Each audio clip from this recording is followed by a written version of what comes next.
நாளைக்கான வீடியோ தாங்க வந்திருக்கு. வீடியோ வந்து சூப்பராக இருந்துச்சு அப்படி தாங்க சொல்லணும். அதாவது புது எம்டியா வந்து நம்ம பாரதி வந்து பதவி ஏற்றுட்டாங்களா, அதுக்கடுத்து பயங்கரமான மாற்றங்கள்லாம் செய்கிறாங்க அப்படி தாங்க சொல்லணும். அதெல்லாம் பார்க்குறக்கு நம்ம சேனலை மட்டும் மறக்காமல் லைக் அண்ட் சப்ஸ்கிரைப் மட்டும் பண்ணிடுங்க. ஃபஸ்ட்டு எடுத்தோடனே நம்ம பாரதியும் ஸ்வேதாவும் பேசிக்கிட்டு இருக்கிற மாதிரி தான் காட்டிக்கிட்டு இருக்காங்க.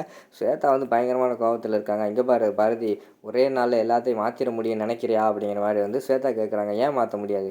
ஒரே நாளில் இந்த கம்பெனியோட எம்டியாவே ஆகிருக்கேன். அது மட்டும் இல்லாமல் இந்த ஒரு கம்பெனி கிடையாது, சாரதா குரூப் ஆஃப் கம்பெனி எல்லா கம்பெனிக்குமே நான் தான் எம்டி. சரியா? இப்படி ஓவராக வாய் பேசிக்கிட்டு இருக்கான், போய் வேலையை பாரு. இல்லைன்னா உனக்கு இந்த வேலை கொடுத்துருக்கனே அந்த வேலை, அதையும் உன்கிட்ட தூக்கிடுவேன் பார்த்துக்கோ அப்படிங்கிற மாதிரி சொல்கிறாங்க. ஏய் பாரதி அப்படிங்கிற மாதிரி சொல்கிறாங்க. கிளம்பு, எனக்கு 1008 வேலை இருக்குது, போ, தேவைப்பட்டவனை கூப்பிட்றேன், ஓடு அப்படின்னு சொல்லி விரட்டி விட்டுறாங்க நம்ம ஸ்வேதாவை. ஸ்வேதா வந்து பல்ல கழிச்சிக்கிட்டே இருன்னு போய் பாரதி உட்காந்துருந்தாங்கல்ல அந்த கேபின்லேயே உட்காந்துக்கிறாங்க. அடுத்து வந்து அவங்க உட்காந்தவொடனே பக்கத்தில் மலர் வந்து எந்திரிச்சு நிற்காங்க. இப்போ எதுக்கு எந்திரிச்சு நிற்க அப்படிங்கிற மாதிரி கேட்குறாங்க. இல்லை மேடம், என்ன தான் இருந்தாலும் நீங்கள் பழைய எம்டி அப்படிங்கிற மாதிரி சொல்கிறாங்க. அதெல்லாம் ஒன்றும் தேவையில்லை, பேசாமல் உட்காரு, சும்மா கடுப்பை கிளப்பிக்கிட்டு இருக்காத அப்படிங்கிற மாதிரி வந்து ஸ்வேதா சொல்கிறாங்க. சரின்னு சொல்லிட்டு மலர் உட்கார போகிறாங்க. அந்த நேரத்தில் வந்து பாரதி கிட்டேருந்து ஃபோன் வருது. பாரதி வந்து நம்ம மலரை வந்து ரூமுக்கு வா அப்படின்னு கூப்பிட்றாங்க. உள்ளே போனவொடனே மேடம் சொல்லுங்கள் மேடம் அப்படிங்கிற மாதிரி சொல்கிறாங்க. மலர், என்ன மேடம் எல்லாம் சொல்லிக்கிட்டு இருக்க அப்படிங்கிற மாதிரி சொன்னோன்னே, இல்லை நீ வந்து ஃபஸ்ட்டு வந்து இங்கே வந்தப்போ வேலை செய்கிறதுக்கு வந்த, இப்போ வந்து நீ எம்டி ஆகிட்ட, அப்போ வந்து உன்னை மேடம் தானே கூப்பிடணும் அப்படிங்கிற மாதிரி வந்து நம்ம மலர் சொல்கிறாங்க. அதெல்லாம் ஒன்றும் தேவையில்லை, நீ எப்பயும் போல் வந்து நீ வந்து பாரதினே கூப்பிடாதே போதும் அப்படிங்கிற மாதிரி சொல்கிறாங்க. சரி அப்படிங்கிற மாதிரி சொன்னோடனையும், சரி இரு ஒரு நிமிஷம் அப்படின்னு சொல்லிட்டு மேனேஜர் கால் பண்ணுறாங்க. மேனேஜர் வந்தோடனையும், மேனேஜர் நீங்கள் இனிமேல் வந்து இங்கே வேலை பார்க்க வேண்டாம், நீங்கள் வந்து சைட்டில் என்னென்ன இருக்குன்னு எனக்கு டெய்லி ரிப்போர்ட் பண்ணுங்கள் அப்படிங்கிற மாதிரி சொல்கிறாங்க. ஓகே மேடம் அப்படிங்கிற மாதிரி அவங்க வந்து போயிடுறாங்க.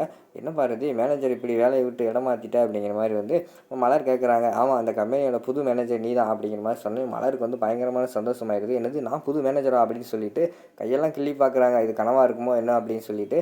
பரவாயில்ல பாரதி, எனக்கு ரொம்ப சந்தோஷமாக இருக்குது, நீ எம்டி ஆனது இல்லாமல் என்னையும் வந்து மேனேஜர் ஆகிட்ட, எனக்கு பயங்கரமான சந்தோஷம் அப்படின்னு சொல்கிறாங்க. அது மட்டும் இல்லாமல் நீ எப்படி எம்டி ஆன அது எனக்கு தெரிஞ்சே ஆகணும் பாரதி, எனக்கு மனசு கடந்து உருட்டுது அப்படிங்கிற மாதிரி சொல்கிறாங்க. சரி இரு சொல்கிறேன் அப்படிங்கிற மாதிரி சொல்கிறாங்க.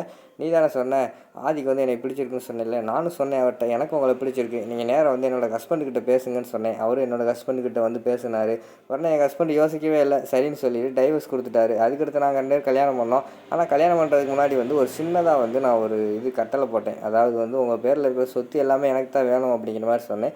யோசிக்கவே இல்லை, ஆதியும் எல்லாத்தையும் நீங்களே வச்சுக்கோங்க அப்படிங்கிற மாதிரி சொல்லிட்டாங்க. உடனே வந்து இவங்க மலர் வந்து ஷாக் ஆகிடுறாங்க. என்ன பாரதி சொல்கிறா, இவ்வளோ பெரிய விஷயத்தை அசால்ட்டாக பண்ணிவிட்டு இப்படி இருக்கே அப்படிங்கிற மாதிரி சொல்கிறாங்க. இதில் என்ன இருக்குது, எல்லா சொத்தும் நமக்கு தேவைன்னா நமக்கு தேவையானது ஏறி மிதிச்சு போய்கிட்டே இருக்கணும் அப்படிங்கிற மாதிரி சொல்கிறாங்க. இருந்தாலும் ரொம்ப ஓவர்டி அப்படிங்கிற மாதிரி வந்து மலர் சொல்கிறாங்க. போய் வேலையை பாரு அப்படிங்கிற மாதிரி சொல்லிகிட்டு இருக்காங்க. அடுத்து பிரேக் டயத்தில் வந்து மலரும் நம்ம பாரதி வந்து வெளியே நின்றுட்டு இருக்காங்க. அந்த நேரத்தில் தான் நம்ம ஆதி வந்து ஸ்கூலுக்கு போயிட்டு ஸ்கூட்டியில் வராரு. என்னடி எம்டி வந்து உன்னோட ஸ்கூட்டியில் வராரு, என்ன நடக்குதுன்னு தெரியலையே அப்படிங்கிற மாதிரி சொல்கிறாங்க. ஆமாம், அவரும் இனிமேல் நம்ம கூட இருந்து ஒரு வேலையாள் மாதிரி தான் வேலை பார்க்க போகிறாரு அப்படிங்கிற மாதிரி சொல்கிறாங்க.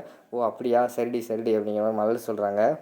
சரிவா, நம்மளும் போய் உள்ளே வேலை பார்ப்போம் அப்படின்னு சொல்லிட்டு உள்ளே வராங்க. உள்ளே வந்தோடனே நம்ம இவங்க இருக்காங்கல்ல, பாரதி வந்து ஸ்வேதா வந்து கடுக்கடுன்னு உட்காந்துருக்கு, வேலை பார்க்காம உட்காந்துருக்காங்க. அதை பார்த்தோன்னே, இங்கே பாருங்கள், இதுக்கு முன்னாடி வந்து கம்பெனியில் ரூல்ஸ் என்ன வேணால் இருந்துட்டு போட்டோம், இப்போ நான் வந்து புது எம்டி ஆகிட்டேன், இனிமேல் ரூல்ஸ் பயங்கரமாக இருக்கும், ஒழுங்காக வேலை செய்யணும், இல்லைன்னா நான் என்ன பண்ணுவேன்னு எனக்கே தெரியாது அப்படிங்கிற மாதிரி வந்து நம்ம ஸ்வேதாவை பார்த்து வான் பண்ணிட்டு போயிடுறாங்க. அதுக்கடுத்து ஆதி போய் அவரோட கேபின் வெளியில் உட்காந்துருக்காங்க. அந்த இடத்துக்கு வந்து மலர் வந்து போகிறாங்க. சாரி சார், எல்லாமே என்னால் தான் சார் அப்படிங்கிற மாதிரி சொல்கிறாங்க. உங்களால் என்ன மலர், என்னாச்சு அப்படிங்கிற மாதிரி கேட்டவொடனையும், நீங்கள் தான் பாரதியை பார்த்துக்கிட்டே இருந்தீங்க, நான் சும்மா இருக்காமல் பாரதியை வேறு ஏற்றி விட்டேன், இப்போ பார்த்தா பாரதி உங்கள்கிட்ட இருந்தே வந்து எல்லா சொத்தையும் அவ பேரில் எழுதி வாங்கிட்டா, எனக்கு ரொம்ப கஷ்டமாக இருக்குது அப்படிங்கிற மாதிரி நினச்சிக்கிட்டு இருக்காங்க. உடனே ஆதி வந்து மனசுக்குள்ளே நினைக்கிறார், ஐயோ மலரால் தான் இந்த பிரச்சனையெல்லாம் ஆச்சுன்னு சொல்லிட்டு அவங்க நம்பிக்கிட்டு இருக்காங்க போலையே அப்படின்னு சொல்லிட்டு, அதெல்லாம் ஒன்றும் இல்லை மலர், நீங்கள் அதை பற்றி எதுவுமே ஃபீல் பண்ணாதீங்க, நானும் உங்களோட வந்து வேலை பார்க்கணும்னு எனக்கு ரொம்ப நாள் ஆசை, அதனால தான் வேலை பார்க்க வந்துட்டேன், ஃப்ரீயாக விடுங்க அப்படிங்கிற மாதிரி சொல்கிறாங்க. அடுத்து மலர் வந்து சொல்கிறாங்க, பொண்ணுங்கள் நம்மளாலே தெருவில் விட்டுருவாங்கன்னு சொல்லுவாங்க, ஆனால் பாரதி உங்களை கம்பெனிக்குள்ளே வச்சுருக்கிறது ரொம்ப பெருமையாக இருக்குது அப்படின்னு சொல்லிட்டு மலர் வந்து போயிடுறாங்க. அடுத்து வந்து நம்ம இவங்க வராங்க, ஸ்வேதா வராங்க. ஸ்வேதா வர்றதை கண்டுக்கிறாமே வந்து ஆதி வந்து வேலை பார்த்துக்கிட்டே இருக்காரு. மாமா, என்ன நான் இப்போ வந்தது நீங்கள் கவனிக்கல அப்படியா அப்படிங்கிற மாதிரி கேட்காங்க. என்ன ஸ்வேதா, என்ன பிரச்சனை அப்படிங்கிற மாதிரி கேட்காங்க. உங்கள் பொண்டாட்டி சைடு சரியே இல்லை மாமா அப்படிங்கிற மாதிரி சொல்கிறாங்க. அதுக்கு நான் என்ன பண்ணுறது அப்படிங்கிற மாதிரி வந்து ஆதி கேட்காங்க. என் வாய் எவ்வளோ நாள் சும்மா இருக்குன்னு தெரியாது, எப்போயாவது போய் உண்மையை சொல்லிட்டு போகிறேன் அப்படிங்கிற மாதிரி சொல்கிறாங்க. போய் சொல்லு ஸ்வேதா, நானே வந்து எப்போ தான் அந்த உண்மையை அவர்கிட்ட சொல்லலாம் தான் யோசிச்சுக்கிட்டு இருக்கேன், நீயே போய் சொல்லிடு, ஏன்ட்டே அவன் சரியாக பேச மாட்டேங்காங்க, என்ன பண்ணுறேன்னு எனக்கே தெரியல, நீயே போய் சொல்லு, உனக்கு சொத்தும் கிடைக்காது ஒன்றும் கிடைக்காது, என்னை அனுப்பி வச்சுருவாங்க, 2 பேர் சந்தோஷமாக வெளியில் போவோம் அப்படிங்கிற மாதிரி வந்து சொல்கிறாங்க. ஸ்வேதாவுக்கு வந்து நமக்கு சொத்து கிடைக்கணுமே அப்படின்னு சொல்லிட்டு ஒரு அமைதியாக போய் கட்டுப்படியே உட்காந்துறாங்க, என்ன பண்ணுறேன்னு. அடுத்த சீனில் வந்து ரோட்டில் வந்து அறிவும் ஸ்வேதாவும் வந்து நம்ம துரைக்காக வெயிட் பண்ணிக்கிட்டு இருக்காங்க. எப்பா இங்கே பாருங்கப்பா, நீங்கள் சொன்னீங்கன்னு சொல்லி தான் நான் இப்போ வந்திருக்கேன். அவனை எனக்கு துளி கூட பிடிக்கல பார்த்துக்கோங்க அப்படிங்கிற மாதிரி சொல்கிறாங்க. இங்கே பாரு ஸ்வேதா, இப்போ வந்து நம்ம உண்மையை சொன்னாலும் பாரதி வந்து நமக்கு சொத்து எழுதி தரப்போகிறதில்ல. நமக்கு தேவையானது வந்து சொத்து தான். அதை எப்படியாவது அடையணும் சரியா? அதுக்கு தான் அந்த துறையை கூப்பிட்ருக்கேன். இவனை எப்படியாவது நம்ம வீட்டு மருமகன்னு சொல்லி வீட்டுக்குள்ளே கொண்டு போய் வச்சுருவோம். அதுக்கடுத்து இவனை வச்சு காய் நகர்த்துவோம் அப்படிங்கிற மாதிரி சொல்கிறாங்க. என்னமோ பண்ணுங்கப்பா, சொத்து வந்தால் சரிதான் அப்படிங்கிற மாதிரி ஸ்வேதா சொல்கிறாங்க. கொஞ்ச நேரத்தில் வந்து துரை வராரு. என்ன மாமா அங்கேயே நின்று பேசுங்க, நீங்கள் மட்டும் கையை வச்சிட போறீங்க அப்படிங்கிற மாதிரி சொல்கிறாங்க. மாப்பிள்ளை வாங்க மாப்பிள்ளை அப்படிங்கிற மாதிரி கூப்பிட்றாரு. மாமா என்ன சொல்கிறீங்க, நான் மாப்பிள்ளையா அப்படிங்கிற மாதிரி சொல்கிறாங்க. ஆமாம் மாப்பிள்ளை, நீங்கள் தான் என் பொண்ணு கழுத்தில் தாலி கட்டிட்டீங்களா, வாங்க வாங்க அப்படிங்கிற மாதிரி சொன்னோன்னே, மாமா நீங்கள் என்னை வச்சு ஏதோ பெரிய பிளான் போடுற மாதிரி தெரியுது அப்படிங்கிற மாதிரி சொல்கிறாங்க.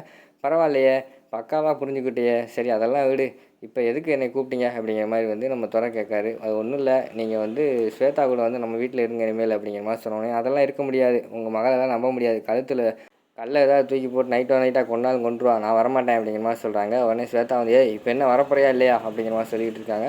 ரொம்ப மிரட்டாதீங்க, சரி இவ்வளோ தூரம் கேட்குறீங்க அதுக்காண்டி வரேன், ஆனால் ஒரு கண்டிஷன், அந்த வீட்டில் எனக்கு ஏதாவது மானக்கேடு ஏற்பட்டுச்சு நான் உடனே கிளம்பிடுவேன் அப்படிங்கிற மாதிரி சொல்லிகிட்டு இருக்காங்க. அது ஒன்றும் ஆகாது, நாங்கள் பார்த்துக்குறோம் அப்படின்னு சொல்லிட்டு அவர் கன்வின்ஸ் பண்ணி வீட்டுக்கு கூப்பிட்டு போகிற மாதிரி காட்டிக்கிட்டு இருக்காங்க. அதோட பார்த்தீங்கன்னா இந்த எபிசோடு வந்து முடிச்சிடுறாங்க.